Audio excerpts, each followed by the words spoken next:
que pensar da escravidão? Obviamente que iremos ser unânimes quanto à questão. A escravidão é uma instituição pavorosa, mesquinha, podre e não deve retornar jamais como instituição legal, e os focos de sua prática na ilegalidade devem ser ferozmente combatidos.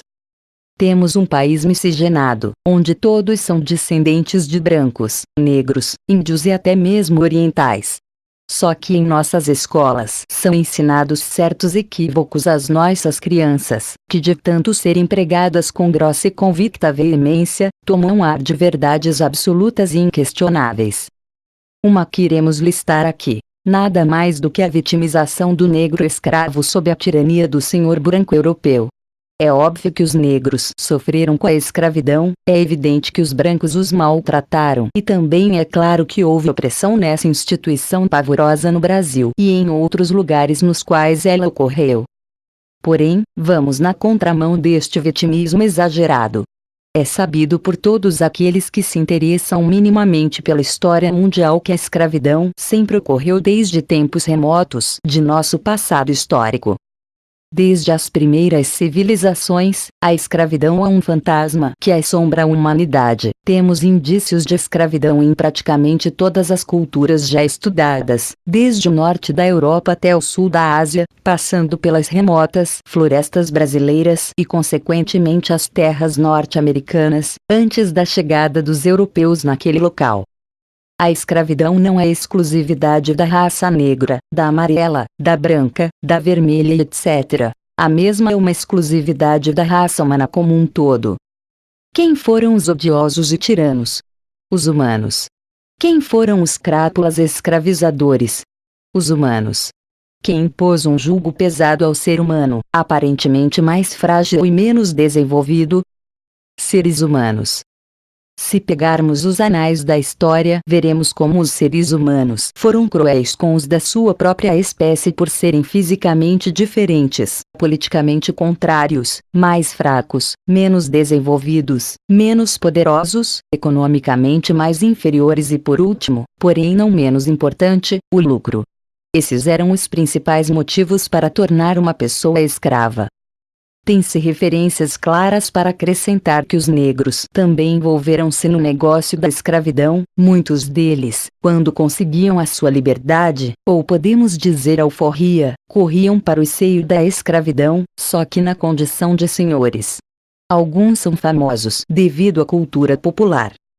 Quem nunca ouviu falar em Chica da Silva, a qual a antiga Rede Manchete de televisão produziu uma novela?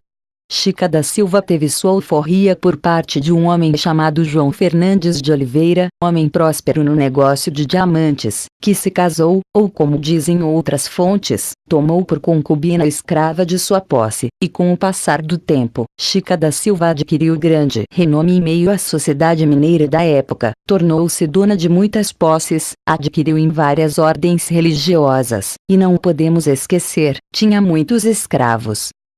Outro exemplo é o descrito pelo historiador Eduardo França Paiva em sua obra Escravos e Libertos nas Minas Gerais do século XVIII. O autor vai contar. Uma grande dona de casarão, próximo à igreja matriz de Sabará. Ela possuía 7 escravos e diversos parceiros comerciais, seu testamento incluiu muito ouro, prata, joias, roupas finas e escravos.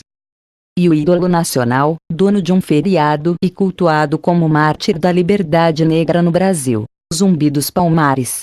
Zumbi não é um personagem a quem devemos tomar como exemplo. Homem cruel, tirano e usurpador.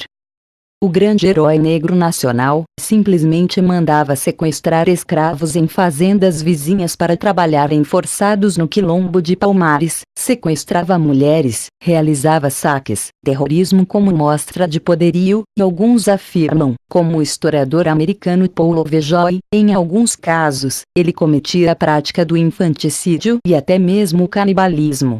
É dito por alguns historiadores que Zumbi teria envenenado seu tio Gangas Pumba, que seria o rei de Palmares, para assumir o poder este que seria perdido na derrocada do quilombo.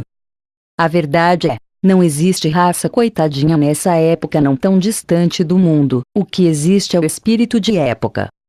Sem contar que fora a história de Zumbi e outros negros que tiveram escravos negros, existe um consenso entre os historiadores em que os povos africanos é que ensinaram e colocaram escravos de sua própria etnia nas mãos dos europeus.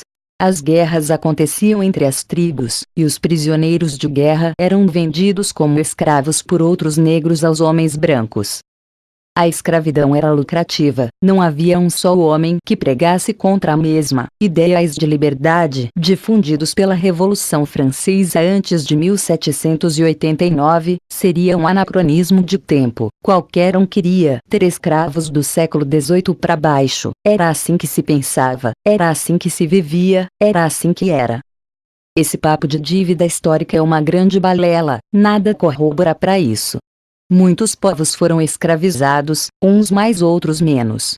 Pelo visto, a grande vítima da história, ou melhor, da história da escravidão, nada mais são do que os próprios seres humanos.